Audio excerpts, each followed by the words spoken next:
I have great admiration for musicians who can improvise. Several years ago, a CMU student who attended my congregation had just such a gift. He would sit down at the piano without any music in front of him and transform a familiar hymn into something new and deeply meaningful. An improvisation of the song, "I Have Decided to Follow Jesus," for example, led me to meditate on whom I was following and to a renewed desire to follow Jesus. So why am I talking about improvisation?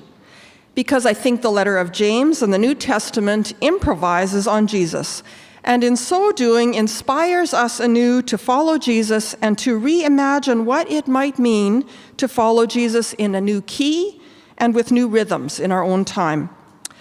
But let me back up a bit and tell you how I've come to that realization and what my own journey with James has been.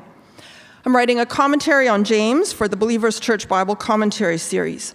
My primary area of study is the Gospels, though, and so it was with some trepidation that I agreed to work on James. I love it that the Gospels are all about Jesus. But James? Where is Jesus in James? He's mentioned by name only twice in the letter, and there are no references to any event in Jesus' life. No miracles, no transfiguration, no Last Supper, and no mention of his death and resurrection. No wonder Luther disparaged James as an epistle of straw. If you ask any biblically literate Mennonite, though, chances are they will tell you they love the book of James. Why? Because it's so practical. It teaches us how to live, and for Mennonites, one cannot know Jesus unless one follows him in life, to quote the same 16th century Anabaptist that Carl did, Hans Denk. Jesus' Sermon on the Mount in Matthew 5-7, with its high concentration of teachings about discipleship, has always been a kind of canon within the canon for Mennonites. And therein lies the clue to where I find Jesus in the book of James. One cannot read James without hearing echoes of Jesus' teaching, especially in the Sermon on the Mount. It's not that James explicitly quotes Jesus, and deliberate allusions are notoriously difficult to prove. But when you read James, you get this feeling that Jesus is lurking just around the corner. Let's look at some examples, and I won't read all of these. James, if any of you is lacking in wisdom, ask God, who gives to all generously and ungrudgingly, and it will be given to you. Jesus, ask, and it will be given you. Search, and you will find. Knock, and the door will be opened for you. James, has not God chosen the poor in the world to be rich in faith and to be heirs of the kingdom that he has promised to those who love him? Jesus, blessed are the poor in spirit, for theirs is the kingdom of heaven. Skip the next one.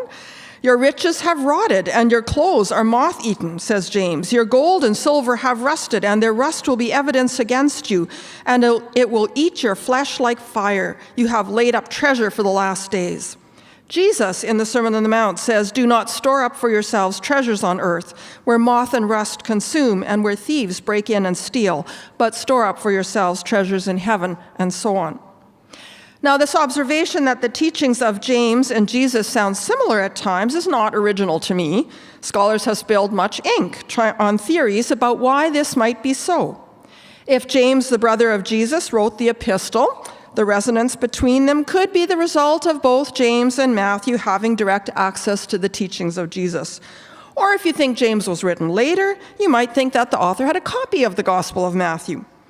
Or you might surmise that both James and Matthew used an early written version of the sayings of Jesus. In short, there are various possibilities for the resemblance between the letter of James and the Gospel of Matthew. I have found Richard Baucom's understanding of the relationship between James and the Jesus tradition to be quite compelling. And what I want to say about James, Jesus, and the life of the church is based on his work. Along with many other scholars, Baucom understands the letter of James as having the characteristics of Jewish wisdom literature. Jesus, too, was a sage, though much more, of course. According to Baucom, what James did with Jesus' teaching was common to other wisdom teachers. Specifically, the way James uses the Jesus tradition parallels how the deuterocanonical book of Ecclesiasticus, or the wisdom of Jesus ben Sirach, uses the book of Proverbs. The author of Sirach does not quote Proverbs directly or repeat its wisdom. Rather, he creatively adapts the traditions and reformulates them for his own time. In other words, he exemplifies what he says in 21:15. When an intelligent person hears a wise saying, he praises it and adds to it. Here are a couple of examples of how Sirach creatively adapts the wisdom of Proverbs. Next slide. A stone is heavy and sand is weighty, says Proverbs, but a fool's provocation is heavier than both. Sirach, sand, salt, and a piece of iron are easier to bear than a stupid person. I like Proverbs. I won't read the next one, you can read it yourself. In short, there's a profound continuity between the work of these two wisdom writings, but not deliberate allusions or quotation. And that is what the writer of James does with the wisdom teaching of Jesus. In Matthew 13, verse 52, Jesus says, "Every scribe who has been trained for the kingdom of heaven is like the master of a household who brings out of his treasure what is new and what is old." James brings new and old treasures out of the Jesus tradition. But there's actually very little verbal overlap with Matthew. And despite common themes, it's hard to prove he was deliberately alluding to Jesus' sayings. Rather, James seems to use the teachings of Jesus as a launching pad for his own wisdom teaching. It's as if he's been so thoroughly steeped in the teachings of Jesus that they come out as his own. To quote Bauckham, like Ben Sira, James does not repeat. He reformulates. James is a sage who has made the wisdom of Jesus his own. He does not repeat it, he is inspired by it. So to return to my initial image, James improvises on Jesus. He performs the sayings of Jesus, giving them creative re-expression for his own audience. Like Jesus, James insists that outward action must stem from the heart. Like Jesus, James is uncompromising about whom one follows. You can't serve both God and money, says Jesus. You can't be a friend of both God and the world, says James. Like Jesus, James teaches that care for the poor and needy must replace concern for status and self-seeking. Like Jesus, James teaches that love of neighbor is the primary law of God's kingdom. My suggestion this morning is that the church today can learn from James how to improvise Jesus. What would this require? It means, first of all, that we become so steeped in the words and teachings of Jesus that they become part of us, that they unconsciously flow out of our speech and actions. It means that we must soak ourselves in the words of the Gospels, reading them over and over again until Jesus' thoughts become our thoughts. Next slide. It means not assuming in advance that we know what Jesus said and meant, but committing ourselves to lifelong study. Secondly, next slide, improvising Jesus also means being attentive to our own context. It's hard to know what the specific issues were in the churches to which James wrote. They were apparently struggling with economic inequalities and social discrimination. From the number of times that James addresses matters of speech and anger, I surmise that they were having issues with controlling their tongues. What are the particular needs in our own congregations and in our world today? Time doesn't permit us to get specific about this now, but James models for us that we not only need to make Jesus' teachings part of us, but then we also need to improvise on them for our own audiences. That is, give Jesus' wisdom creative re-expression for our own time. To conclude, I want to give just a couple of examples from James of what this might mean.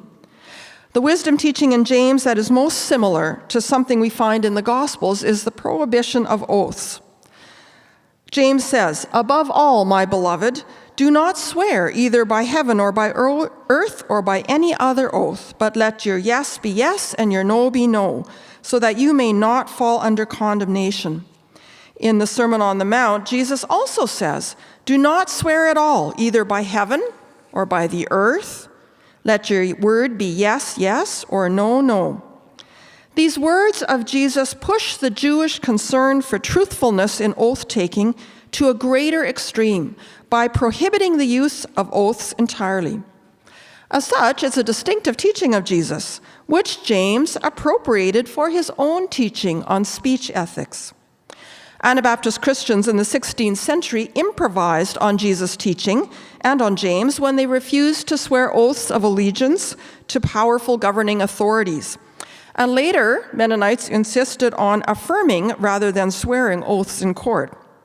What does the wisdom of Jesus and James on let your yes be yes and your no be no sound like in Winnipeg in 2018? How might we faithfully improvise Jesus? When we consider that this teaching is fundamentally about telling the truth in all circumstances, one can begin to imagine its resonance for today. We live in a society where inflated words and empty promises are common, and where fake news abounds. The church today is called to speak the truth, to testify to what we have seen and heard in Jesus, to speak truth to power, to speak with honesty to each other and the world instead of prevaricating or using empty, inflated speech. We could also ask what it might mean to reimagine Jesus' teachings for Indigenous settler relationships. There's a new book coming out this month that does just that. It's called Unsettling the Word, Biblical Experiments in Decolonization, and is edited by Steve Heinrichs, Director of Indigenous Settler Relations for Mennonite Church Canada. In the book, 60 Indigenous and settler authors wrestle with the scriptures, reimagining what the ancient texts might say in our post-colonial Christian context. In the letter of James, the author improvises on the wisdom of Jesus for his first-century Jewish Christian audience. Just as my church pianist's improvisation on a song inspired me, so may our creative, daring improvisations of the wisdom of Jesus inspire us as a church to follow Jesus in new ways today.